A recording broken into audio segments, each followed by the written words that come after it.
Aristotle की poetic के सारे चैप्टर इस वीडियो में मुख्तसर बताए जाएंगे। पोएटिक दरअसल बेसिक प्रिंसिपल के साथ डील करती है। एरिस्टोटल की ये किताब, वो बेसिक प्रिंसिपल क्या है? ट्रेजेडी, कॉमेडी, पोइट्री और एपिक पोइट्री है। चैप्टर 1 में इमिटेशन के मुतालिक बताया गया। चैप्टर 1 में कहता है एरिस्टोटल के तमाम arts, poetry, music, dance, painting सब इमिटेशन के तहत आते हैं और सब ये इमिटेशन पे डिपेंड करते हैं। और मज़ीद कहता है कि अगर इमिटेशन ना होती तो ये सारे आर्ट्स भी ना होते। और ये भी कहता है कि इमिटेशन 3 किस्म की होती है। पहला है मीडियम, मीन्स के ज़रिया, किस ज़रिए से, किस मीडियम के ज़रिए इमिटेशन होती है। दूसरा है ऑब्जेक्ट्स, कि कौन सी ऑब्जेक्ट्स हैं जिसके तहत हम इमिटेशन करते हैं। तीसरा है मूड ऑफ इमिटेशन, कि अब इमिटेशन कर रही हो लेकिन इमिटेशन किस तरीके से कर रही हो, आपका अंदाज क्या है इमिटेशन का, आप किस ऑब्जेक्ट पे इमिटेशन कर रही हो, आप किस ज़रिए से इमिटेशन कर रही हो। तो ये 3 इमिटेशन हमें बताए गए। फिर बात करता है चैप्टर 2 में। चैप्टर 2 में जो इसका टाइटल है the objects of imitation.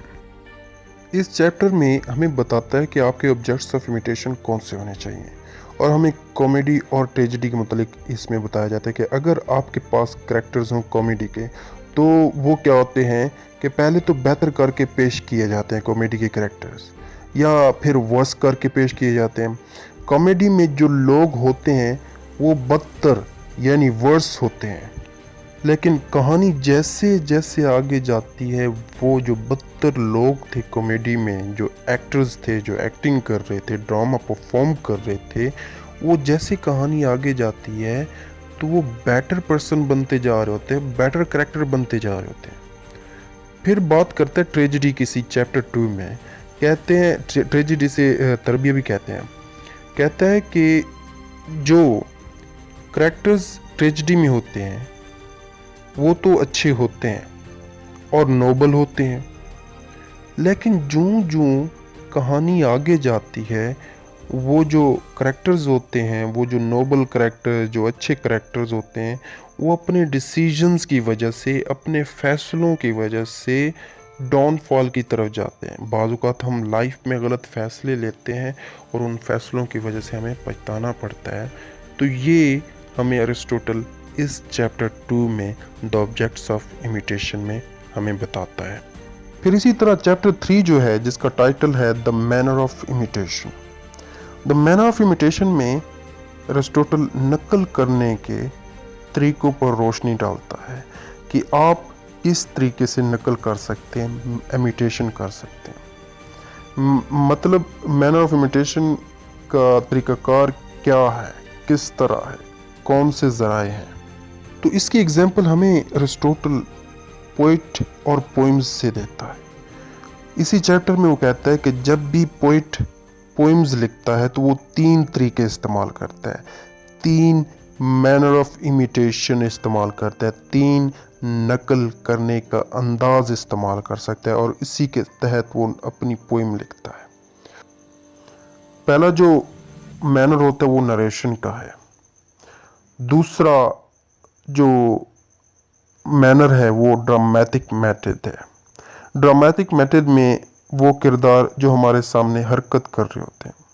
Narration में शायरी को बयान किया जाता है, समझाया जाता है, जबकि ड्रामेटिक मेथड में पोइट ड्रामे का सहारा लेता है। तीसरा जो मैनर है, और एरिस्टोटल तीसरे मैनर में कहता है कि ऐसे किरदार होने चाहिए शायरी में, और ऐसे किरदार यूज़ करने चाहिए शायरी में जो हमारे सामने चल फिर रहे हों। फिर चैप्टर 4 में एरिस्टोटल हमें बताता है ओरिजिन ऑफ पोइट्री के मुतालिक, कि पोइट्री का ओरिजिन कहाँ से हुआ, उसके आगाज़ क्या हुआ, कहाँ से हुआ। एरिस्टोटल कहता है कि शायरी ने 2 तरीक़ों से जन्म लिया। पहला तरीका इमिटेशन यानी नकाली से, वो कैसे? वो ऐसे बचपन से हम नकल करते हैं, इमिटेट करते हैं अपने आस पास की ज़िंदगी को। ये इस चैप्टर में बता रहा है एज इट इज़, जैसे मैं बता रहा हूँ। किसी की इमिटेशन करने से हमें खुशी और मज़ा आता है, ये आपने फील किया होगा ये करते हुए। और दूसरी वजह जिससे शायरी वजूद में आई, वो हमारा रिदम से लगाव है, रिदम से मोहब्बत है, प्यार है, इंटरेस्ट है। जैसे मैं कहूँ, जो एंड वो a woven fine clothing for the soul divine, ये रिदम है। फिर चैप्टर 5 में एरिस्टोटल बात करता है और उसका टाइटल है चैप्टर 5 का comedy and distinction between epic poetry and tragedy. तो इस चैप्टर 5 में सबसे पहले हम बात करेंगे कॉमेडी के मुतालिक। इसमें जो किरदार होते हैं वो लोअर टाइप होते हैं। इसका ये मतलब नहीं कि वो बुरे किरदार होने चाहिए। एरिस्टोटल कहता है कि कॉमेडी में लोअर टाइप का ये मतलब नहीं कि बुरे किरदार होने चाहिए, बल्कि बदसूरत से बदसूरत मुज़क्का खेज होने चाहिए। एपिक पोइट्री और ट्रेजेडी में फ़र्क बयान करते हुए एरिस्टोटल कहता है कि एपिक पोइट्री में नरेशन होती है, बयानिया अंदाज होता है, मतलब कहानी को कहानी की सूरत में बताया जाता है, जबकि ट्रेजेडी में ड्रामाई अंदाज होता है, ड्रामेटिक अंदाज होता है। मतलब क्या है कि एक किरदार होता है जो अपने अंदाज में परफॉर्म कर रहा होता है अपने एक्ट्स को। एपिक में वन टाइप ऑफ मीटर होता है, जबकि ट्रेजेडी में मुख्तलिफ मीटर्स में ये ट्रेजेडी लिखी जाती है। ये हो गया इस चैप्टर का मुख्तसरन तारफ चैप्टर 5 का। फिर चैप्टर 6 में बात करता है definition of tragedy and its types, different elements. ये इसका टाइटल है चैप्टर 6 का। इस चैप्टर्स में ट्रेजेडी की डेफिनेशन करते हुए कहता है कि ट्रेजेडी को संजीदा और मुकम्मल होना चाहिए। ट्रेजेडी को ड्रामेटिक मैनर में होना चाहिए ताकि पिटी और फेयर को सामने आना चाहिए, डर सामने आना चाहिए। जब तक डर और गम ये आवाम को महसूस नहीं होगा, रीडर्स को महसूस नहीं होगा, तो इट मीन्स कि ये ट्रेजेडी नहीं है। फिर इसी चैप्टर में 6 एलिमेंट्स ऑफ ट्रेजेडी पर बात करता है और हमें बताता है कि 6 एलिमेंट्स ऑफ ट्रेजेडी कौन से हैं। पहला है प्लॉट। प्लॉट कैसा होना चाहिए ये एरिस्टोटल बताता। फिर उसके बाद करैक्टर पे बात करता है कि करैक्टर होना चाहिए, दूसरा एलिमेंट ऑफ ट्रेजेडी। फिर थॉट होनी चाहिए, स्पेक्टिकल किस तरह को आपका, ये चीज़ मैटर करती है, सीन भी। फिर म्यूज़िक भी होनी चाहिए ट्रेजेडी में, ये भी एरिस्टोटल इसी चैप्टर में कहता है।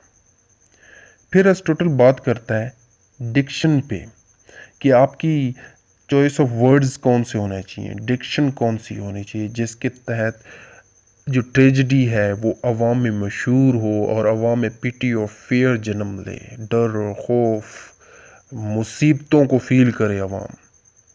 तो ये चैप्टर 6 तक मैंने आपको इस वीडियो में डिफ़ाइन कर दिया है। बाकी जितने भी चैप्टर्स हैं 25-26 के करीब चैप्टर्स हैं, मैं इंशाल्लाह सारे कवर करने की कोशिश करूंगा। और अगर आप चाहते हैं कि मैं कवर करूं तो आप कमेंट में मुझे लाजमी बताइएगा। और ये वीडियो कैसे लगी ये भी आप लाजमी अपना व्यू दें ताकि मैं इसको मज़ीद इम्प्रूव कर सकूं। Thank you for watching this. Like करते हुए जाइएगा, अगर आप न्यू हैं तो सब्सक्राइब करते हुए जाइएगा।